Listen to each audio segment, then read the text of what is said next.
السلام علیکم، نمستے، ست شری اکال۔ میرا نام عمار آفتاب ہے اور میرا تعلق پاکستان کے سب سے متاثر ترین طبقے سے ہے، جس کو ٹرانسجینڈر، خواجہ سرا، چکا اور بہت سارے الفاظ کہے جاتے ہیں۔ میری آئیڈینٹی ایک نان بائنری انسان کی طرح ہے، جس کا مطلب یہ ہے کہ میرا کوئی جنس کے ساتھ تعلق نہیں ہے، نہ میں خود کو ایک پورا مرد یا عورت سمجھتا ہوں۔ میں خود کو ایک پورا انسان سمجھتا ہوں اور میرے لیے یہ کافی ہے۔ پاکستان میں لوگوں کے بہت سارے سوالات ہیں جو کہ خاص طور پہ ٹرانسجینڈر کمیونٹی سے ریلیٹڈ ہیں، جس میں پاکستان میں بہت سارے لوگوں کو، ایک بڑے حصے کو یہ نہیں پتہ کہ ٹرانسجینڈر میں بھی اقسام پائی جاتی ہیں، جس کو ٹرانسجینڈر مین، ٹرانسجینڈر وومن، ٹرانس سیکشول اور خواجہ سرا کہتے ہیں۔ موسٹلی پاکستان میں عام تاثر یہی ہے کہ جو بھی ٹرانسجینڈر وومن ہوتی ہے وہ خواجہ سرا ہوتی ہے، لیکن جس طرح all the fingers are not thumbs but all the thumbs are fingers, اسی طرح all the transgenders are not خواجہ سرا بٹ آل دا خواجہ سرا آر ٹرانسجینڈر۔ وہ ٹرانسجینڈر، ایسی ٹرانسجینڈر خواتین جن کا تعلق کسی کلچر سے نہیں ہوتا، ان کو صرف ٹرانسجینڈر وومن کہا جاتا ہے، یا صرف وومن بھی کہا جاتا ہے، کیونکہ ہمارا ماننا یہ ہے کہ transgender women are real women.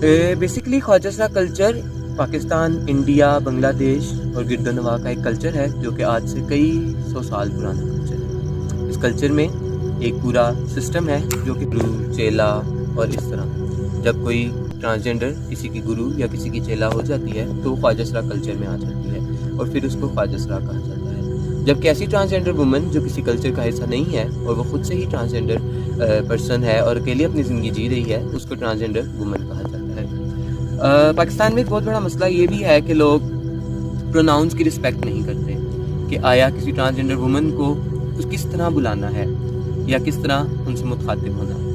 Mostly خواجہ سرا یا ٹرانسجینڈر وومن کو کا لڑکے کی طرح ہی بلایا جاتا ہے، جیسے کہ کا، کے، اس طرح، لیکن یہ نہایت ہی بدتمیزی کی بات ہے۔ جب ایک انسان خود کو لڑکی سمجھتا ہے یا ایک لڑکی کی طرح زندگی جی رہی ہے تو اس کو لڑکیوں والے ہی پروناؤنس کہنا ہماری ذمہ داری اور ایتھیکل رائٹ ہے۔ تو ہمیں چاہیے کہ ہم خواجہ سرا خواتین کے لیے یا ٹرانسجینڈر وومن کے لیے لڑکیوں والے پروناؤنس استعمال کریں، جیسے شی، ہر، آئی، گئی یا کافی۔ اسی طرح ایک اور حصہ ہے جس کے بارے میں پاکستان میں ٹرانسجینڈرز کا ایک اور سائڈ ہے جس کے بارے میں پاکستان میں کچھ لوگوں کو یا کسی بھی لوگوں کو نہیں پتا، بہت کم لوگوں کو پتا، جس کو کہتے ہیں ٹرانس مین، ٹرانسجینڈر مین، مطلب کہ ٹرانسجینڈر مرد۔ ٹرانسجینڈر مرد ایسے حضرات ہیں جن کی پیدائش پہ ان کا جنس یا ان کی سمت زنانہ قرار دی گئی تھی، کیونکہ اندر سے وہ ایک مرد ہیں تو وہ مردوں کی طرح اپنی زندگی گزارتے ہیں۔ تو ہمارا یہ ایک ذمہ داری ہے کہ ہم ان کو مردوں والی عزت ہی دیں، اور پاکستان کا قانون بھی یہی کہتا ہے کوئی بھی انسان جو خود کو ٹرانسجینڈر وومن یا ٹرانسجینڈر مین سمجھتا ہے یا بتاتا ہے تو ہم اس کی رسپیکٹ کریں۔ اگر وہ خود کو ٹرانسجینڈر مین کہتا ہے تو ہم اس کو لڑکوں والے حصے میں رکھیں، ان کو لڑکوں والی صف میں کھڑا کریں، لڑکوں والے پروٹوکول سے۔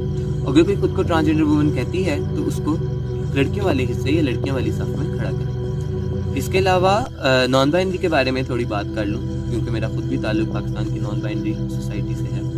تو نان بائنری لوگ وہ ہیں جو کسی بھی صنف یا جنس سے تعلق نہیں رکھتے۔ شاید مجھے نہیں لگتا کہ میں ایک لڑکا ہوں یا ایک لڑکی ہوں۔ اگر میں لڑکا ہوتا تو شاید میرا ناک نہ سلا ہوتا، میرے کان نہ سلے ہوتے، اور شاید میرے میں یہ چیزیں نہ ہوتی، میں باقی لڑکوں کی طرح ہوتا۔ اور شاید میں لڑکی ہوتی تو بھی میں اپنی ٹرانسفارمیشن کر چکی ہوتی اور ایک لڑکی کی طرح زندگی جی رہی ہوں، لیکن کیونکہ مجھے ایسا نہیں لگتا کہ میں لڑکی یا لڑکا ہوں تو میں اسی لیے ایک عام زندگی جی رہا ہوں، جس میں کبھی میں کچھ چیزیں لڑکیوں کی جیسی کرتا ہوں اور کبھی کچھ چیزیں لڑکوں جیسی کرتا ہوں۔ اس کے علاوہ ایک اور ٹرم ہے ٹرانس سیکشول۔ ٹرانس سیکشول ایسی ٹرم ہے کہ جس کے اندر کوئی فرد واحد اپنے جنسی اعضاء کے ساتھ سیٹسفائیڈ نہیں ہے اور وہ ان کو بدلنا چاہتا ہے، ہارمونل تھیراپی سے، جینڈر ری اسائنمنٹ، سیکشول ری اسائنمنٹ سرجریز کے ساتھ ان کو ٹرانس سیکشول کہا جاتا ہے۔ جبکہ ٹرانسجینڈر ایسا فرد ہے جو کہ جس کا ذہن اور اس کا جسم اس کو سمجھ میں نہیں آتا، جس کا ذہن ایک خاتون والا یا ایک مرد والا ہے لیکن جسم اس کے مترادف۔ شکریہ،